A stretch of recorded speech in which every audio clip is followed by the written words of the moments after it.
This is sort of more affirmational or attestation than a question.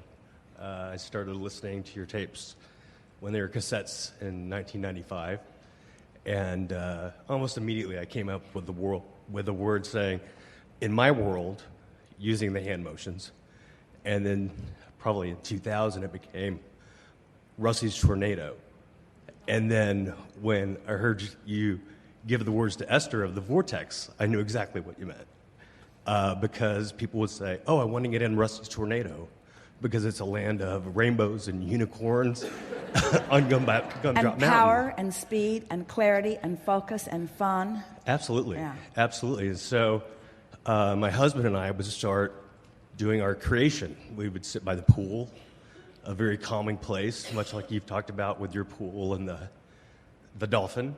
And so we follow music a lot, and we have an artist that we really enjoy. And so I said, well, let's go to London and see him. Okay, that's great. Let's get good tickets, okay. And so I started writing to the manager, and in my world, I knew that we would be backstage and hanging out. And so what ended up happening was a contest came about, and my husband called me and said, "You have to enter the contest." And I'm like, "Well, I don't need to. Why would I need to enter the contest? It's done." He goes, "Just enter the contest for fun." So I entered. I won. We're in London, and we're getting ready with his manager to go backstage. And I'm like, "Well, thank you so much for just sneaking my number in there." And he's like, "Oh, no, I didn't do that. It was picked out of a fishbowl by my daughter of 3,000.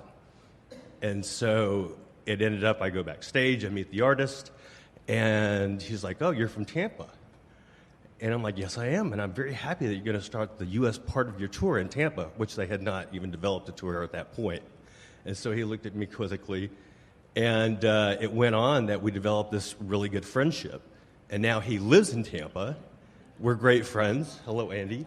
And we just sort of would sit by the pool, and I go, what are you going to say to Andy when you meet him? And so we would come up with the whole conversation and the whole dialogue, and it was all so real, and we had no resistance, and it was so wonderful. We're appreciating the story, yes. And also, we want to add something to it, something important, and that is when the grid begins to fill in, it might be your partner's idea. You have to enter the contest. Follow those impulses, because in some ways, it was as if you were saying, the universe is going to give me what I want, but I have to take no part in the process. It's just going to appear in some sort of magical way. Right. And this demonstrates how those magical ways work, that you get an impulse, you have an idea, you meet someone says something. It's just a continual unfolding path. And we also want to acknowledge that the unfolding path is the fun part. Yes. In other words, it's great to get a culmination that you want, and it's wonderful to get to go backstage. And it's even more wonderful to develop a friendship with someone who you have really been admiring. Right. In other words, you had more in your vortex than you were even able to allow yourself to expect. The 15 minutes this of... This is the thing that we so much want all of you to hear. There is more in your vortex than you even will allow yourself to expect. And so the universe is bringing you along, giving you impulses and ideas with precision that is so sophisticated that every consideration is part of it. In other words, an idea that is not so big that it blows you out of the water and makes you not believe, but is big enough that you can accept your part in it. You see what we're getting at? Absolutely, yes. This is a very good discussion about following those impulses. You do it all the time, you just don't know you're doing it. And the more you are defining specific things that you want, in fact, it is only when you define, as in this experience, specific things that you want, and then the universe yields them to you, that you are then able to understand these important points: your point of worthiness, your point of readiness, your ability to follow the flow and receive the inspiration as it is coming. In years gone by, we have used this expression quite a bit. People worry that they will get to the dock after their ship has sailed. And we say, but there's another and another and another and another and another and another and another and another and another and another and another and another.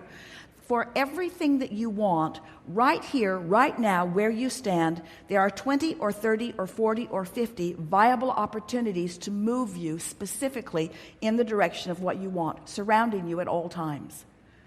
And if that's a surprise to you, then that means you're not in the vicinity of what you want often enough to get those impulses. And usually it's because you're hung up on the I'm not getting or I don't have the manifestation that I want, rather than I'm enjoying the journey. It is so fun to watch the clever way that the universe is orchestrating things for me. So fun to watch the way the universe is orchestrating things for me. I heard recently you use the words milking it. And yeah, they had come precisely to me this week. And so it was funny because we did milk it. And I had 5 minutes of material and questions to ask this person when we're finally just sitting in a bar. And 3 hours later, we're still talking. So, I'm still milking it. And at the end of it, he goes, well, how do you have this energy? How do you have this spirit? And I gave him one of your tapes. The other day, Esther was arriving in Boca for a seminar. And as they were driving in the car, Esther was thinking about Jerry and how many times they'd driven on that road and how much fun it was to move through the orange orchards and sort of reminiscing. And then almost always in the reminiscing of something wonderful, there is the tugging of the absence of it just for a moment. So like our friend earlier, she had the choice of going there or bringing herself back from it. And so, of course, we shouldn't say of course, because she always doesn't do that. But in this case, she brought herself back from it. And now she's talking out loud to Jerry in her mind, just speaking directly to him. And she said, I want to see you and I want to hear you. And this non-physical crap is not what it's cracked up to be. Because it was way more fun when we were romping through the orange orchards together. Right. And she said, I'm all right. I'm not complaining too much. I've accepted it. She said, I've accepted it. I don't like it, but I've accepted it. And then she just sort of settled down and continued to have a good time on the way to the hotel. And when she got to the hotel, she is dragging her bag behind her. She likes to just get hold of it and take it to the room herself. And she's going down the corridor, and as she is approaching her room, she can hear happiness inside the room, cheerful happiness. And she wondered what was going on in the room. And when she opened the door, there was a big black bird on the balcony. The windows were closed, the glass was closed, but the bird was perched on the back of the chair about this far from the window, looking right in at her. Chirping, chirping, chirping, chirping, talking, saying, can you see me? Can you hear me? Can you see me? Can you hear me? Can you see me? Can you hear me? Can you see me? Can you hear me? And Esther began to laugh. The bird stayed for about 20 minutes and never stopped looking at her and never stopped talking to her, never stopped being visual to her. Later that day, after the seminar, the next day after the seminar, she left the hotel, and a bird that appeared to be very much like that went everywhere she went. It was in the tree at the restaurant. It was back on the balcony later that night. In other words, so what's that about? What it's about is whatever it is that you want, the universe will find the path of least resistance to bring it. Now, there are people who say, well, hold on, because not only is she weird and she something Abraham or something comes of it, but now she talks to birds too, and she appears to think that her dead husband is a bird. So I'm not sure how credible anything is here. But we demonstrate it because we want you to understand through the path of least resistance, whatever you're wanting will always be there. In other words, Esther was really specific. I want to see you and I want to hear you. Well, she's not going to hear him in the way she wants to hear him, but she was determined, she was focused, she was actualized in a way that she had not been before. And so the universe says, this is as close to what you want we can come, given what you are thinking and believing right here and now. And Esther said, I'll take that. I'll take that. And I heard that yesterday. As you take what you take, in other words, as you trust, as you know these things, you are the center of your universe. And Source is focused upon you. And anything you want is valid and is in the works. And there is no exception. And it is as easy to create a castle as a button. And there is nothing that is off limits for you. If you desire it and you are able to achieve vibrational alignment with the Source within you about it, it must be, you say. Yes. Good. I heard this story yesterday, actually. That was what was playing about Jerry in the corner of your house with the windows, with the bird, and seeing it. So that was very special. Well, birds are very wonderful messengers, but this conversation is far beyond birds. It's that there are people, there are experiences, there are all kinds of circumstances and events. The details will unfold to you. The matchmaking, the coordinating, the orchestrating is beyond your ability to understand. Your Earth is spinning in its orbit in perfect proximity to other planets, and you take it for granted. And yet those same universal forces are orchestrating specifically on your individual behalf in ways that are as meaningful and as important as that, you see.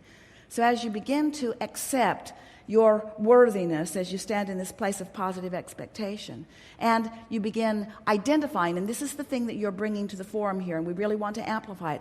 Once you have identified that you want something, only once you have identified that you want something, are you ever going to be able to acknowledge the delivery of it as it comes. And that's the benefit of getting more and more specific about who you are and what you want.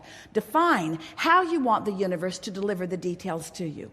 But if you define how you want the universe to deliver the details to you from your place of yearning for the details that aren't there, then the more specific you become, the more resistant you become. So you have to go general if you are negative and specific if you are feeling good. That really is the rule of thumb. The better you feel, the more you milk it. The worse you feel, the more you go general. You following? Really good. Thank you so much. I am complete for now.